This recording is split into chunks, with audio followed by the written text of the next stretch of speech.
Hey guys, what's up? Welcome to this video about component composition.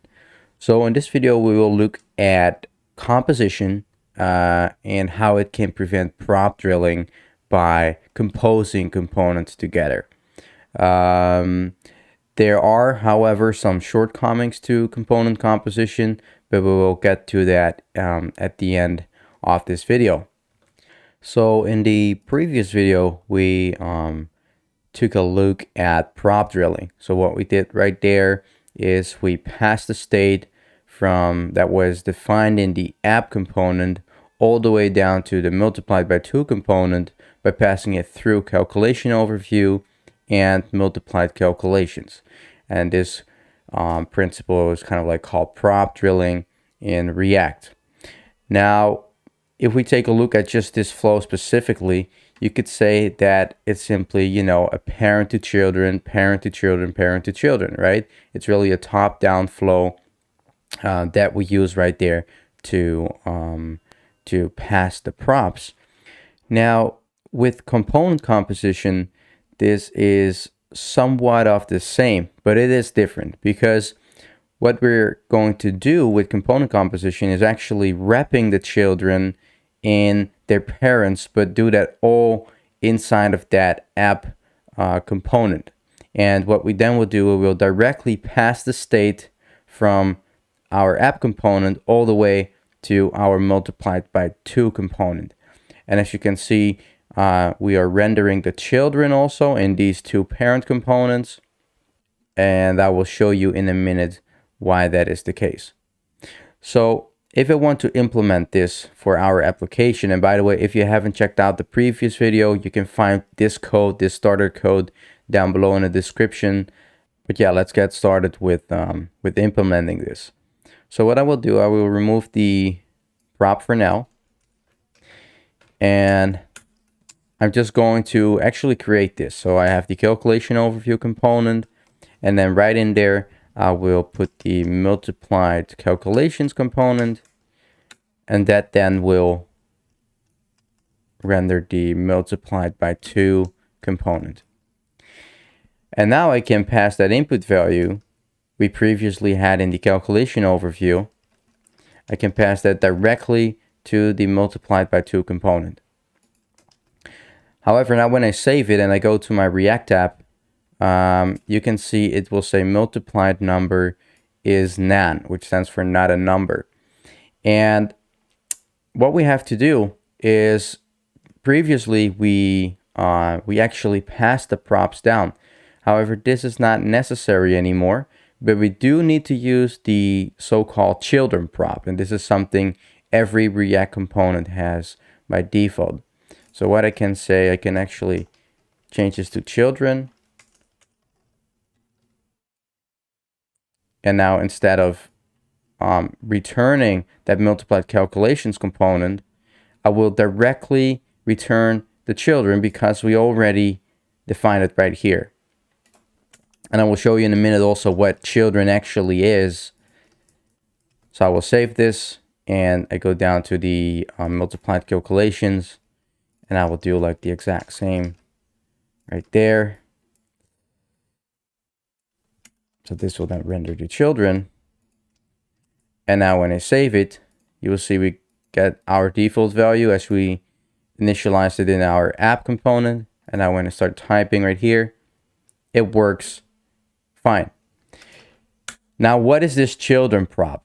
What I actually can do, I can go here and console log the children prop.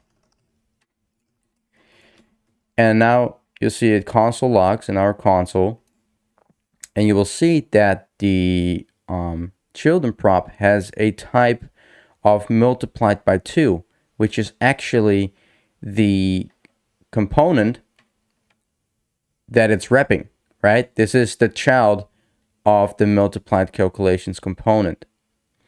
And that's also the reason why we need to use that children prop. And now you might say in this specific example that it doesn't make a lot of difference because instead of, rendering that specific input value property, we now have the children prop. So this component still looks sort of the same.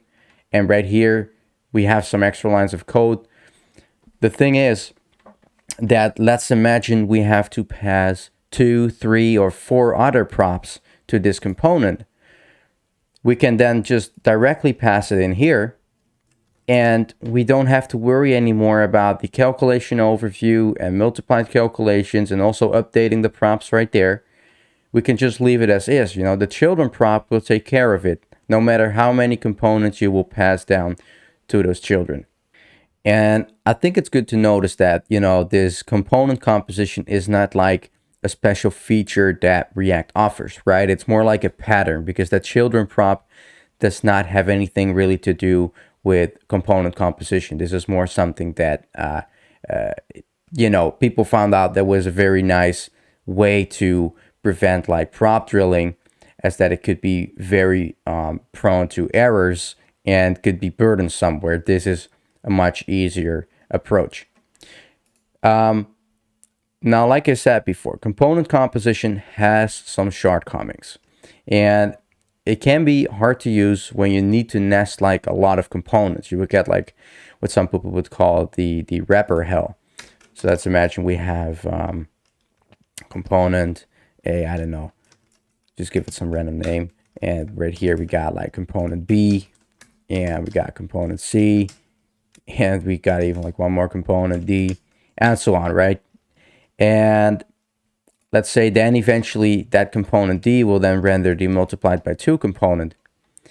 Now, this could obviously work, but also then in the component A, B, C, D, all those components, we need to pass, or at least apply the same logic, where we take in the children as a prop and then render the children.